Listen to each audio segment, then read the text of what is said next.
透过 Jira 从工作管理到绩效管理，就能由被动转化为主动且敏捷的管理团队绩效，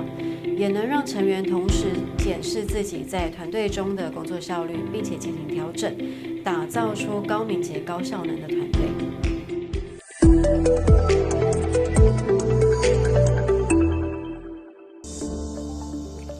大家好，我是艾普特科技的产品总监 Ada。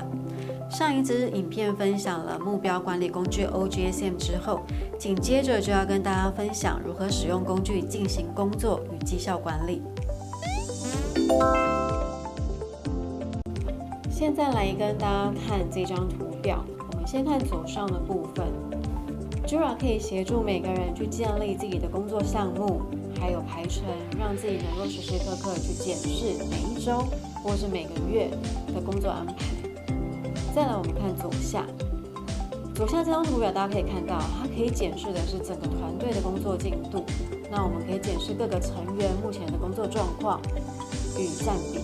那可以明白的清楚与对齐目前团队的状况。再来，我们看右上这边是协作进度的追踪。那它最主要的是能够帮助我们在跨部门协作的时候，你必须要能够掌控现在目前的进度是落在哪一个成员的身上。那我们可以用这张表来去进行我们的跨部门协作追踪。再来右下这张图表呢，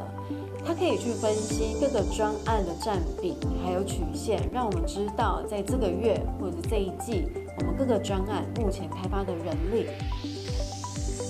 再来带大家看下一张图表。那 Jira 这边其实有蛮丰富的 dashboard 的功能，可以让大家去做绩效的分析应用。所以大家会看到，就是我可以从这个 dashboard 建立多个筛选条件，弹性组成一张 dashboard。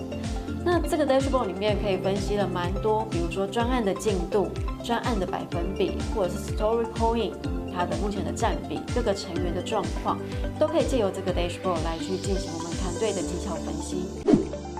想了解更多关于 Jira 的使用方式与功能，欢迎点击下方资讯栏的文章连结，有更多详细的说明。